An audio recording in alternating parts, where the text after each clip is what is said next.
Jonathan Shaw here with Entrepreneur Esquire.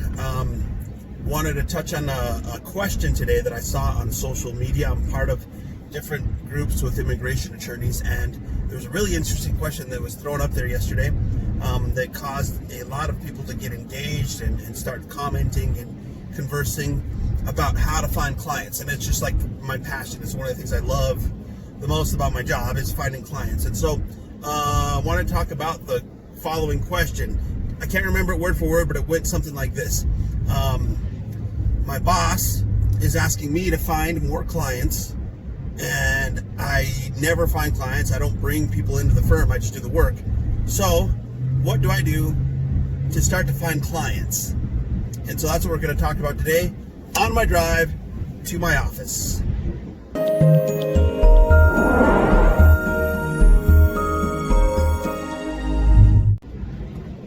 Okay, so the first sort of reaction that I had, and that many of the other lawyers had to this question, what do I do to start to find people? My boss is asking me to bring more people into the firm. First reaction I had was, leave your firm.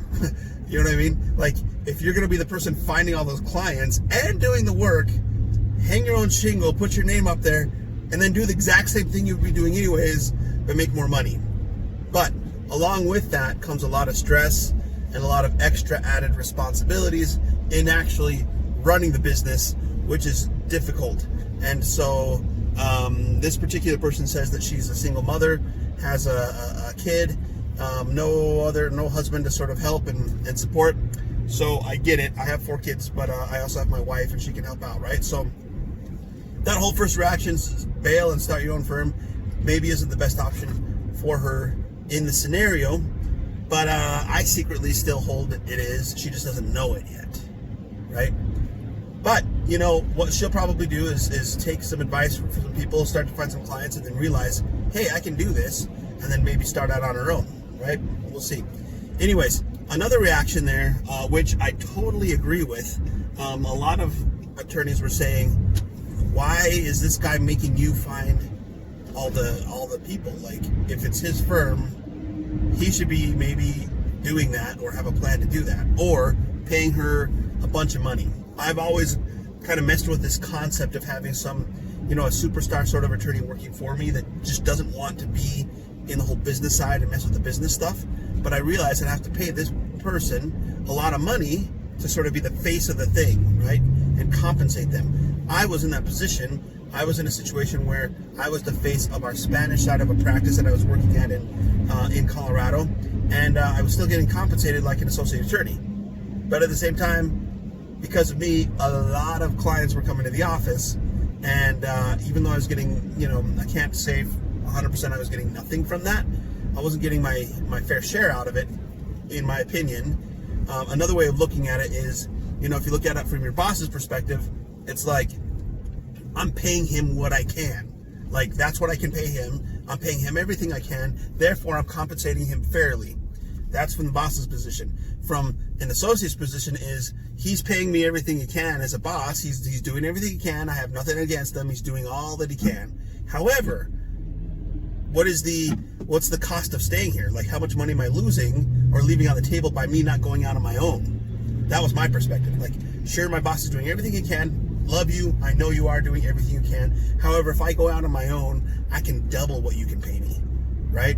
And that's like the balance there. So it's not always like, oh, I hate my boss, I'm leaving. It's like, he's doing the best he can. He just can't reach the level that I know that I'm worth. So it's another consideration.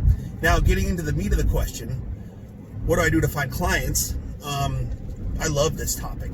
And what I told her, what I threw up there on the comments, was similar to what some other people were saying too, right? Is build personal brand, but I was going even deeper. Build personal brand, get out there, find what type of, you sort of work backwards. It's just like when people say, what do you want to be when you grow up? And you don't know, you have no idea. But if you did know, I want to be a firefighter, I want to be a doctor, I want to be then what you could do is set that goal and work backwards.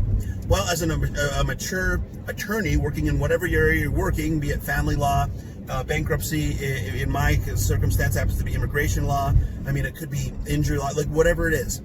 Think about the type of cases that you've worked on over your career whether it be a few months or a few years or a couple decades, I don't know. And think about the cases that to you were the most enjoyable cases. You enjoyed working with these clients, this type of case, you won the case, you felt good, the family was united, or like whatever it is that you did to have success. Think about that. And then what you do is you work backwards from that. And you say, okay, I loved this particular type of case and I'm good at it. And so what do I do, right? Then find a way to market those people. I'll give you a real world experience here. Moving to Utah a few years ago, I was doing normal immigration law, taking anything that came through the door. But I ran into a community of people from Venezuela that I really love to represent. They can be a little high strung and they ask a lot of questions, and sometimes they show up unannounced at the office and are just there, right? And usually attorneys kind of don't like that attitude. However, they pay their bills on time. They bring me all the evidence that I ask them for. They are never late to an appointment. And I win those cases. In a world in 2020 where we have Donald Trump as president and his immigration policies are not really, I mean, nobody could say they're pro-immigrant, however pro-Trump you are. It's really hard to win cases. However, because I decided to stick to this niche market, I just win and win and win. You know, I don't vote for Trump or whatever, and I don't want to get into politics, but like, he has this thing that he said years ago that I'm going to win so much you get sick of winning, right? And I've had this opportunity, you know, I don't win them all, but my win percentage has gone through the roof compared to what it used to be, precisely because I decided to hone in on that niche group of clients that I really like to represent. Okay, so that's sort of my advice, is like, look at that. Like, don't look at it as I'm going to take everything that comes through the door and I'm going to find more clients and then I'm going to get a percentage of whatever. That's not the perspective. The perspective would be, what type of clients do I enjoy? Because see, naturally, you're going to continue to just be passionate about your job and want to continue to represent these people, right? So hack yourself, hack your practice and say, what type of clients do I enjoy? What cases do I enjoy? What cases do I know a lot about? And then what happens is success breeds success. Another piece of advice here is, you know, get on social media, but identify the platform that your clients are using. So in my case, there's a lot of attorneys all over TikTok right now, and they're trying to get big on TikTok. That's great, but the thing is, like, I just don't know TikTok well enough to know if I can hone in on a specific group of people. But what I do know about my niche group of clients, Venezuelan asylum cases, is that under the Chavez and Maduro regimes in their country, they were using Instagram to share messages, to share information, to join up in certain places. And so they're all over Instagram. So I was able to identify what platform are they on. And then through that platform, whenever I win a Venezuelan case, I make sure I get a selfie with the family, or I make sure I get a picture out in front of the courthouse or whatever. And then I fill it with hashtags and share it all over. And then it just gets blown up and shared throughout the Venezuelan community. And you're showing your success. You're not lying about anything, but you're showing the Venezuelan community, or whatever community you decided to work for, is like, look, I know your area of law, the area of law that affects you the most, right? You can trust me because I've been through it a few times. This is not my first rodeo. So if you're looking to hire an attorney, you can go hire this cheap guy down the street that might not know a lot about your case, or look at my results. You can hire me, okay? Now, I come from a background of and not get to get in religion or anything, but a faith that would teach me to not let the left hand know what the right hand is doing, right? But you can't use that attitude in your professional life when you're looking for clients. Success breeds success, but the only way you can breed success is if you're showing the community that you're successful in that area of law. So I know I'm kind of getting down in the weeds on this, but what you do is when you win a case or you get a green card for somebody or something's approved, you make social media posts about it and you share those things, right? So that's a big key. Success is going to breed success, but it can't breed success unless you put your success out there for people to see. Okay, and so that would be my piece of advice. Really get narrow on that. Another piece of advice is, let's say you find your demographic, the people that you want to represent. What I've done, and it's kind of particular to immigration law, because we can practice as an immigration attorney in good standing in whatever bar in whatever state. You can practice immigration law in any state if you stick to immigration law, right? But what I'm about to say is applicable to any area of law, but just maybe more on a micro level. Okay. I remember back when I used to work for this guy in Denver, one of the things we did was we looked up different zip codes for areas of the surrounding area around Denver where it was a high population of Hispanics, and then we literally got a whole bunch of postcards and mailed them out. Now that to me is like old school advertising, and I would never do that now, but I remember having gone through that process.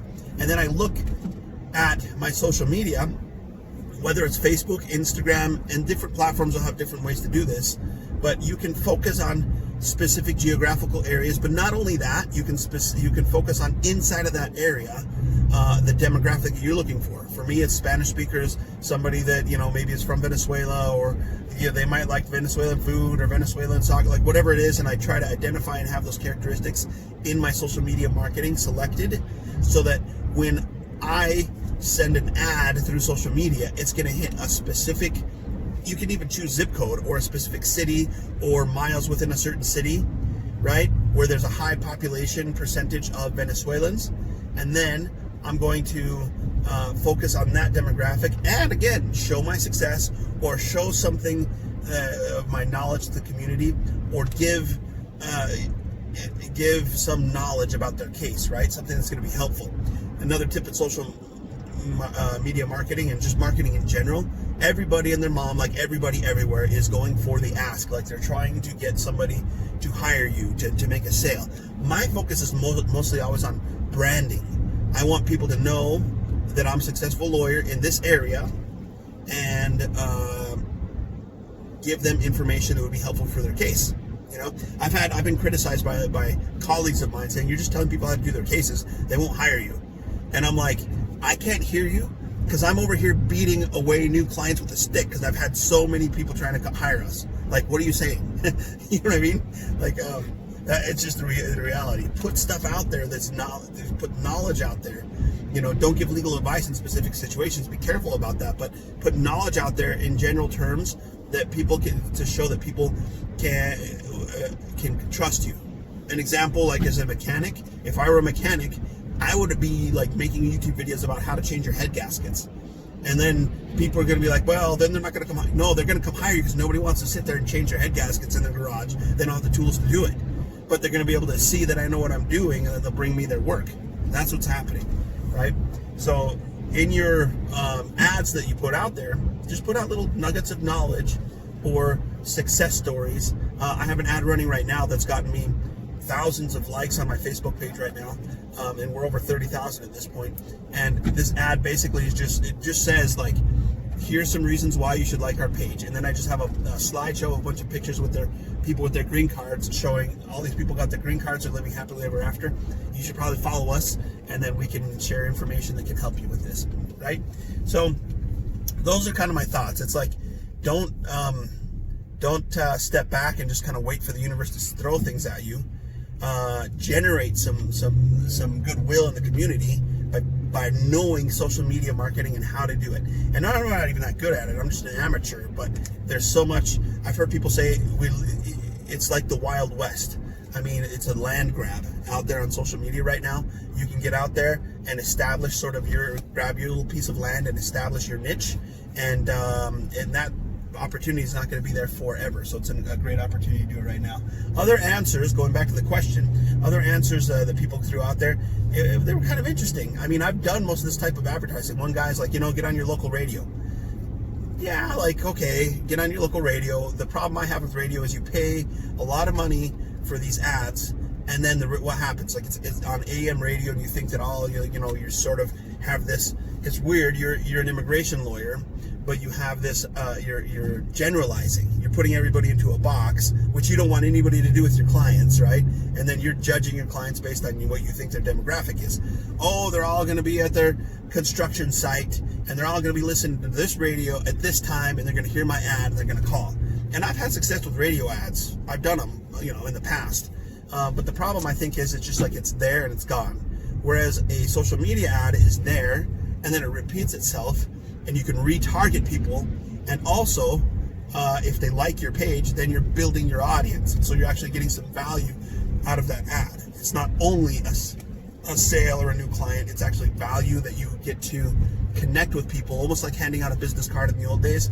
Now you've made that connection with somebody, and they're always going to be there for you to advertise to, right?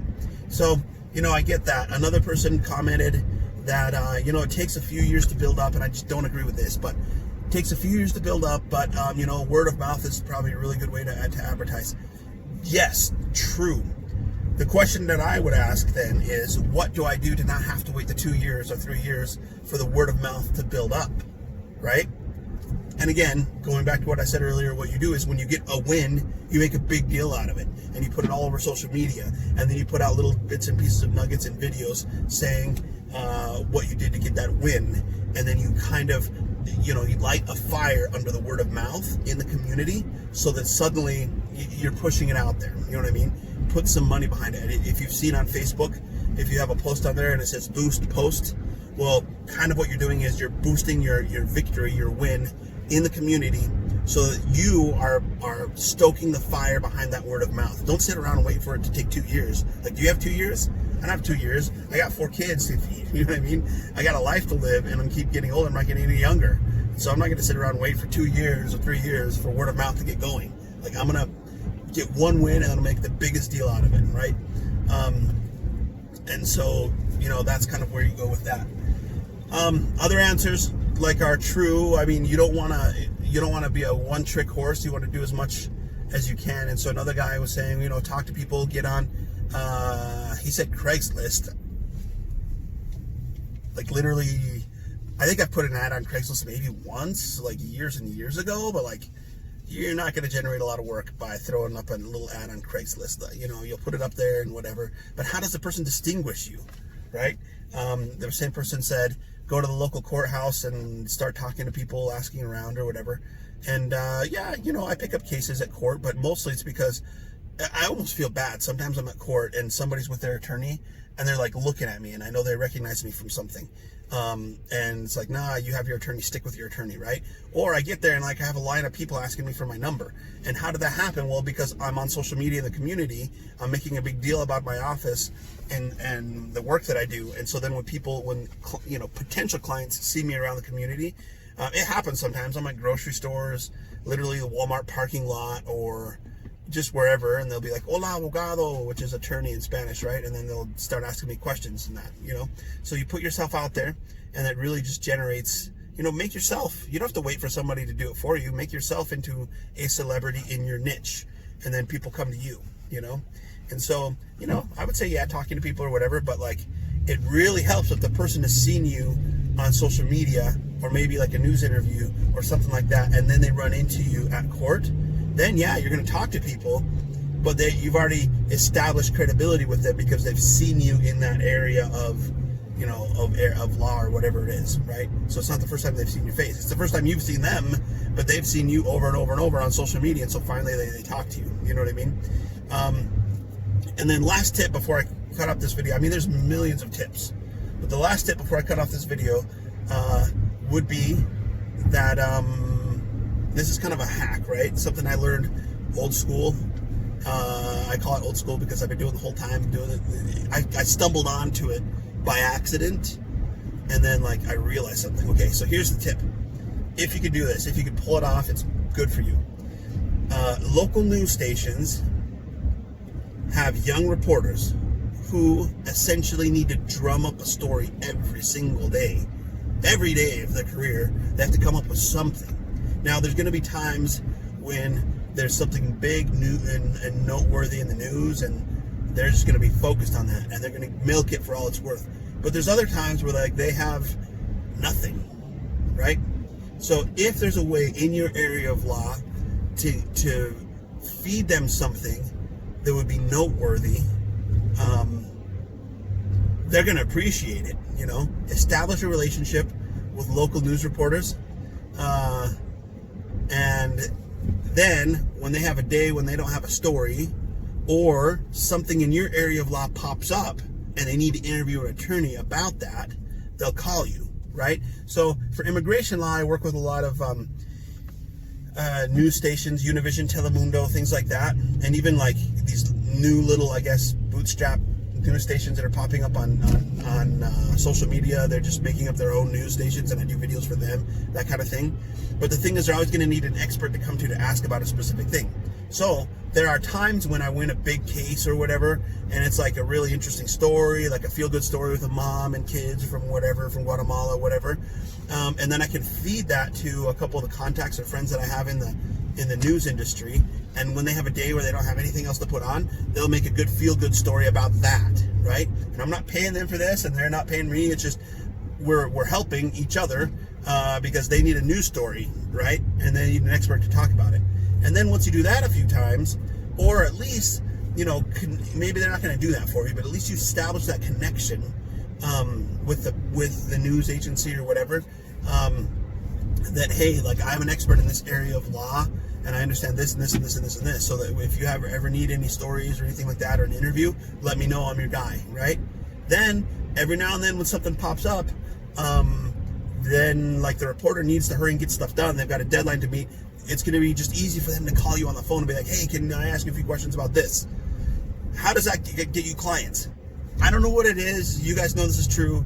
The TV is this magic box, right?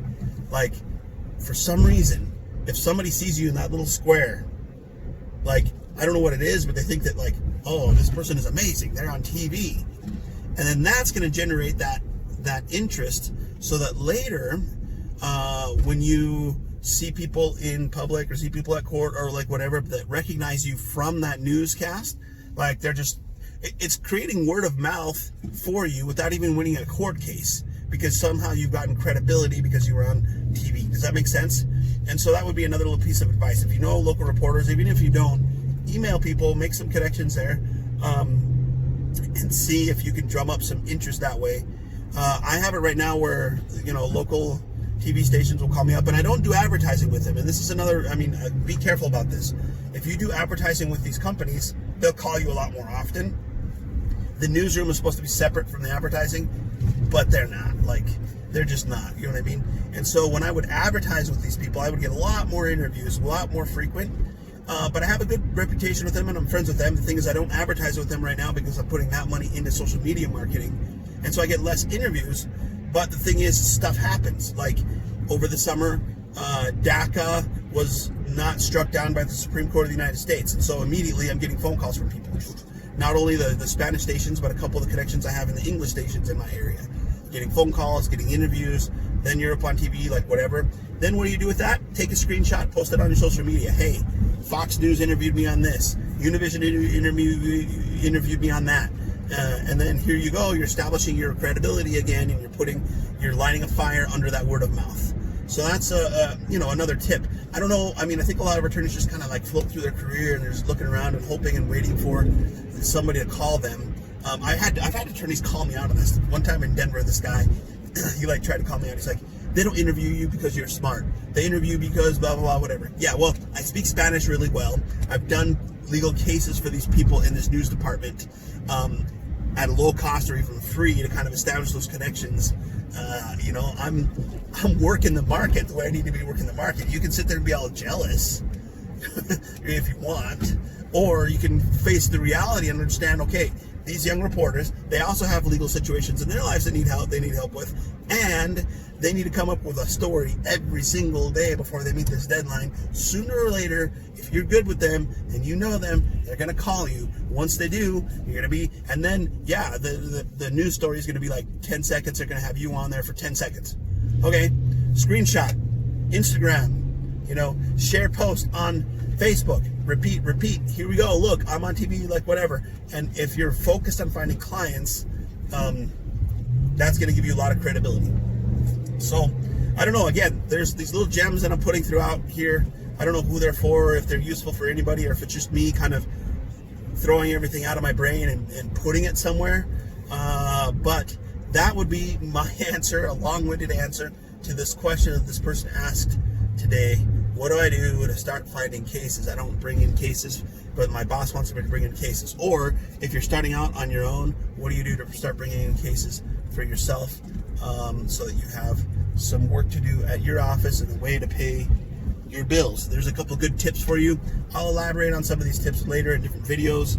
I'm always off and on, and literally like my 4 subscribers right now are basically me and my family, and so nobody's out there waiting for a video to pop up. But if you stumble upon this and this helps you, that's the purpose. I'm hoping it's helpful to you because it's made me a lot of money.